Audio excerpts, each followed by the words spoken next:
Greetings, all my fellow knights and padawans out there. Welcome back to another Eternal Journey video. I am Jedi, and today we're going to be doing our top 5 best build-arounds of Echoes of Eternity. That's right, these are cards that by themselves don't look very exciting, but if you're able to accommodate your deck to facilitate what they're trying to do, they can be quite powerful. So I'm going to try something new. So spoiler, I'm about to break down the entire list right now in the next 10 seconds for the people that just want the list and to move on. So I do encourage you, if you're watching it, tap 15, skip 15, skip 30 thing so you guys can skip the spoilers and go through the full list. All right, if you are still watching, here comes the spoilers for you that just want the goods. Number 5, we have Vernal Mandrake. Number 4, we have Savage Incursion. Number 3, we have Unlock the Vault. Number 2, we have Volatility. Honorable mentions are really Endless Nightmare. I also threw in Hammerhand and Skylo Torlik, but they're not necessarily build-arounds. They're good on their own. So more Endless Nightmare. And of course, number 1, to the surprise of no one, Shrine to Karvet. All right, guys, let's go do it for the nitty-gritty. Stay tuned. Just keep watching if you want to see my full breakdown of each card. All right, ladies and gentlemen, if you're this long, you want to hear my breakdown for it. So at number 5, we have Vernal Mandrake. This is an 8/8 Mandrake, a legendary for 7, triple primal. Summon, transform each of your other units into random units that cost 1 more. Corrupted 8. So of course, once it dies, it makes a 0/8 Vernal Mandrake Shade that will lose 1 health at the end of every turn, and then you could pay 8 to do this summon effect again, essentially bumping your guys up. Shout out to King Bob that recently played in my single faction tournament on stream that showcased the potential fun value of this card.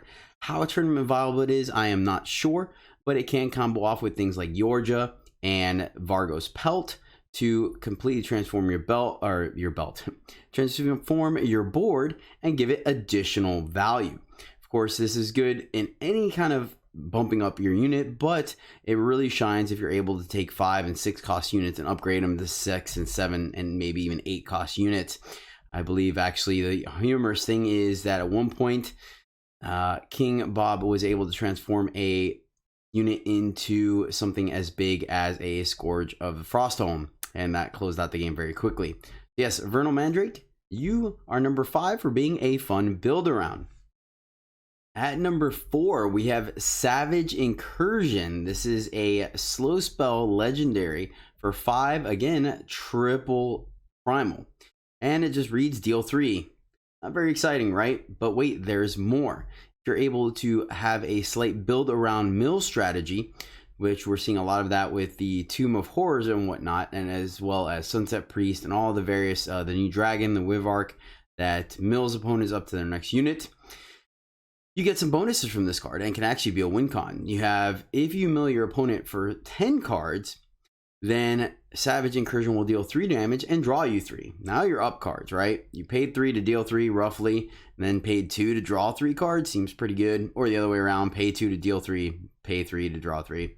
Still really good, and that right there is pretty viable. You got to figure if you go anywhere into the late game, this should be kind of doable with 1 mill effect, 2 mill effects if it's something small, and then 1 malaise will do it, as well as your opponent playing their spells and whatnot, seek powers, things like that. Then if you're able to mill your opponent for 20 or more, you get 3 damage, draw 3 cards, and you play 3 6/4 dragons with flying and overwhelm. So the Sapphire Drake. This is where this card can end the game on its own. That is extremely powerful effect, especially for 5.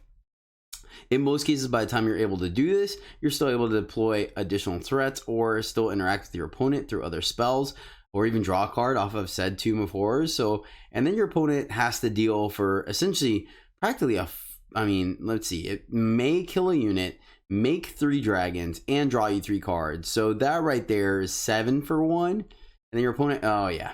So this card is quite fun to build around, and it could definitely reward you. And I've seen it on ladder a couple times. It could be some very competitive play. But that's gonna do it for number 4. All right, number 3 on our list is Unlock the Vault. This is a 6 cost Praxis slow spell at rare and reads: play a relic weapon, a non-weapon relic, and a non-relic weapon from your void. So what this means is you're potentially saving on cost because it does play all three things. And of note as well is that it's card advantage because you're spending one card to get all these cards back. The trick is that you have to have one of each of the three different kinds. So as it says, a relic, this could also be a curse. So things like Azendel's Gift as well as Martyr's Chains are two of the things that come to mind, right? Or right off the bat. And then relic weapons, I mean, take your pick, right? You can go with Sword of the Sky King. You can go with the Last Word. You can go with anything your heart's desire. And then finally, the one that's a little more interesting is the non-relic weapon. So of course, something that goes on a unit. Two of the big ones that I like to consider is the, what is it? Pale Rider's stopwatch, clock, Pale Watch, the clock. You know what I'm talking about? Whatever. The 4/4, give it all the things that the 4 Horsemen can do. And Timekeeper? Pale Horseman's Timekeeper? Who knows? And Kayla's Persuader. So those are some ways where you can get some value. Now, whether you use this as kind of like a return thing at the end of the game, or you try to combo off into it by milling yourself, putting a lot of this stuff into the void, and then getting it back for a huge discount, I'm not quite sure. I've experimented with this card a little bit on my own and haven't quite got there yet. I feel like it's interesting because I was using, right now I was just doing Shadow, Time, and Fire. But the problem with the Pit of Lunaka is that the 7/7s come in exhausted, so it's a little too slow. But there's some serious inherent value in this card. Anytime you can really cheat on cost is extremely powerful. And yeah, it's a lot of fun at the very least. So I think this card could definitely see some competitive play. Might not be 100% build around, maybe a 2 of, I'm not necessarily sure, one in the market, but I do think this card is a lot of fun and extremely powerful if someone's able to break it. Maybe not in this set, maybe in the next one. Who knows? But Unlock the Vault is our number 3. All right, at number 2 on the list is Volatility. Shout out to Stormblessed for mentioning the validity of this card on the Friends of Eternal podcast. It kind of solidified what my brewers and myself found out and kind of saw it on the Eternal Journey podcast. Shameless plug. As far as the power level of this card, Volatility is a legendary slow spell for 2 fire. It reads, draw each spell and dragon with cost 5 or more from the top 10 cards of your deck. Put the rest on the bottom. So a couple of things real quick is that A, it does not mill you. All the cards that you do not take go to the bottom. And B, that both the spells and dragons have to be 5 or more. Now, apparently, according once again to Stormblessed, you only need about 16 cards for this to have a higher chance to draw you 4 cards than to draw you 0. So of course, if you go up to maybe 20, you have a higher chance of meeting somewhere in the middle. I haven't ran the numbers just yet. I haven't gotten yet around to brewing this card. But I think this card, it warrants a build around, right? Because there's only so many 5s plus that you want to put in your deck, and it has to be spells and dragons. But there is some definite inherent value here. I've seen it one time on the ladder, and someone on turn 2 volatility and drew 5. So yeah, they actually had to discard after that. But so a couple of things to consider with this card is ways that you can cheat on cost. Things like Nahid's Distillation, that's a 6 cost spell, but you can pay 4 for it. Zhou, that is an 8 cost dragon, but you get the 2/2 treasure. Things like that are really where you can get some of your inherent value off of this card. So you're not just drawing a handful of big, huge monsters and spells, and you're not able to deploy them if you don't make it to the late game. Of course, in the late game, this card is huge because it only costs 2. So if you're at 7 power, you can easily play this, fill up your hand, and then deploy another threat that turn. So I think Volatility is extremely powerful, but once again, it does inherent a build around because of the fact you have to modify the numbers of your deck a little bit to make sure that you do hit more often than you miss. But yeah, that is Volatility. Initially, I was hoping they would put them in the void. That way I can combo it off with Unlock the Vault, but it doesn't. So c'est la vie. But Volatility is our number 2. Our honorable mention for this, I did have Hammerhand and Skylar Torlik on here, but I realized that they were just really good cards on their own. and didn't necessarily need a build around, so I took them out. But Endless Nightmare still made the cut. Endless Nightmare is a 3/1 Nightmare rare for 2 Xenon, and as long as you have double Xenon at the end of your turn, if you have 4 or more remaining power, play Endless Nightmare from your void. Endless Nightmare can't block.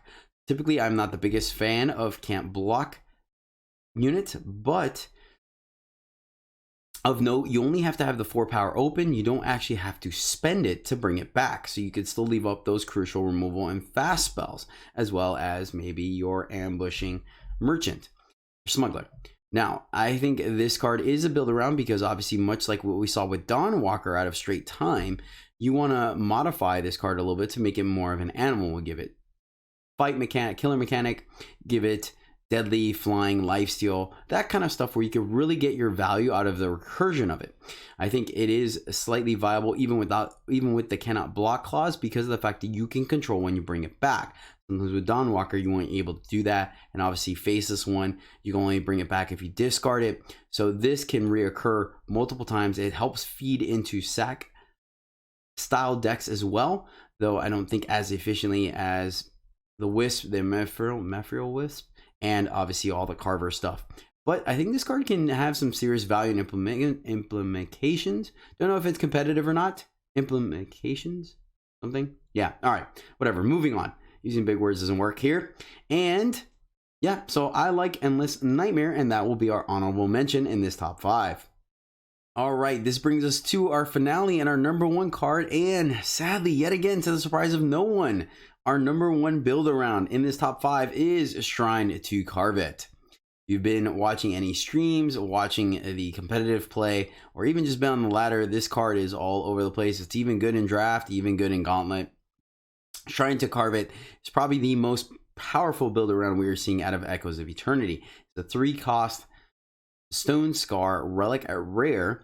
Your units have +2 attack, charge, and lifesteal if you have sacrificed a unit this turn. A couple of things that make this card very powerful is that A, it does not care when it comes into play, and B, it does not care when the units came into play. What this means is sometimes you need to have this in play. It needs to see the unit be sacrificed itself for it to trigger the effect. That is not the case.